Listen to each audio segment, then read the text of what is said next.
Si je dois répondre en un seul mot à votre question, je dirais non. La France n'a pas vocation à défendre les intérêts des États-Unis. Alors, bien, certes, nous sommes alliés, nous participons à un certain nombre de choses au sein de l'OTAN, puisque, vous le savez, depuis la présidence de M. Sarkozy a décidé de revenir dans dans l'OTAN au niveau du système intégré militaire. Donc, nous y sommes. Ce n'est pas, de mon point de vue, c'est une erreur. Et donc, là, sur ce sujet, je pourrais y revenir, mais sur l'OTAN, moi, je préconise plutôt une sortie de la France de l'OTAN, parce que je considère que nous devons avoir, parce que dans mon projet que je conduis, moi, je veux redonner à la France euh, une image différente de celle qu'elle a aujourd'hui et surtout lui redonner la puissance, peut-être pas arriver à la puissance qu'elle avait à la fin des années 60.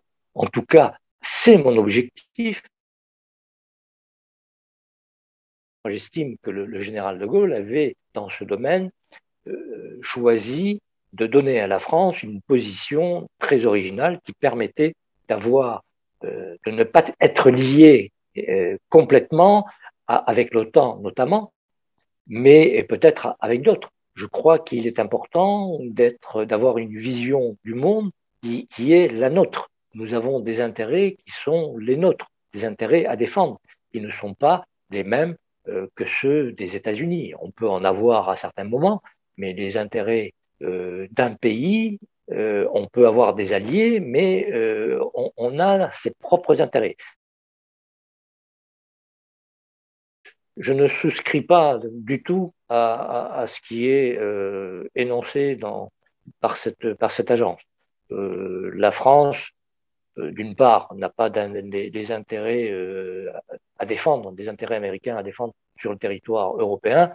Et encore une fois, dans mon programme, là également, dans mon projet, moi, je l'ai dit, mon but, c'est de sortir de l'OTAN, puisque on l'a déjà évoqué, c'est un véritable obstacle à l'obtention d'une autonomie stratégique de l'Europe, de l'Union européenne. Donc, il faut forcer le destin. Pour moi, il faut donc sortir de l'OTAN. Donc là, sur l'affaire de rente, je crois que c'est dans une optique, bien évidemment, on connaît l'agence en question, elle est très otanienne, très impliquée dans le domaine américain.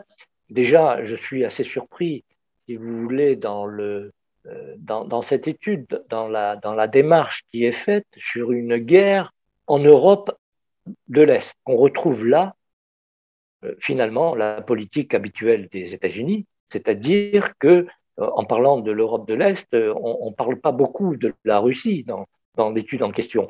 Mais on le découvre très rapidement et je crois que si à la fin, dans les conclusions, le terme de Russie apparaît une ou deux fois. Mais dans l'ensemble de l'étude, ce n'est pas fait. Et moi, j'aurais tendance à dire que, notamment puisque le sujet de l'Ukraine est abordé, l'Ukraine, on sait euh, le déroulement des incidents qui se sont produits. On a vu également le problème de la Crimée qui est revenu dans le giron russe. Moi, j'estime que c'était tout à fait naturel puisque la Crimée, depuis très longtemps, à 99% était russophone et russophile et elle appartenait au giron russe. C'est une réponse du tac au tac qui a été donnée par M. Poutine à l'occasion de ces événements, une réponse au Kosovo que les Américains ont poussé à cette indépendance, autodépendance qui a été déclarée. Ça a été une décision des États-Unis. C'est eux qui ont forcé la main de certains pays européens. Certains n'ont pas reconnu cette indépendance, d'autres l'ont fait, Mais en tout cas, il faut dire là aussi que le Kosovo est tout de même le cœur historique de la Serbie. On pouvait comprendre pourquoi les Serbes ne voulaient pas s'en séparer, c'est évident. Le problème du Kosovo nous l'a démontré au début du XXe siècle. Encore une fois, c'était le cœur historique de la Serbie, et ce territoire était peuplé à 90-95% de Serbes.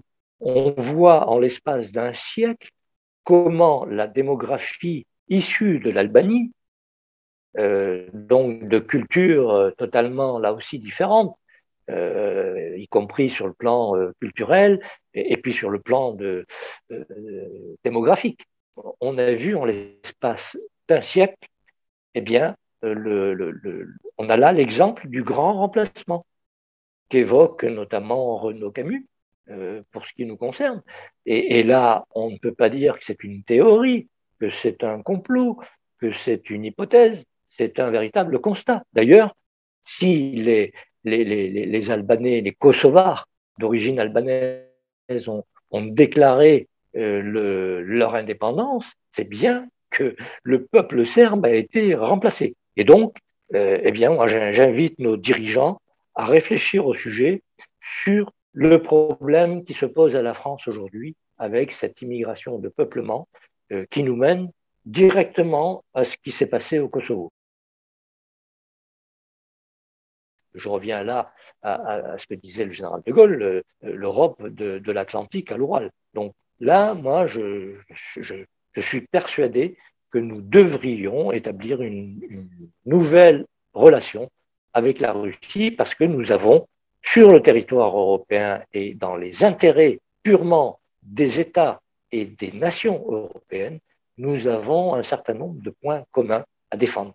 Et pour moi, c'est évident que l'islam représente un point commun de convergence sur la menace voilà, qui est latente sur l'ensemble de nos nations européennes aujourd'hui.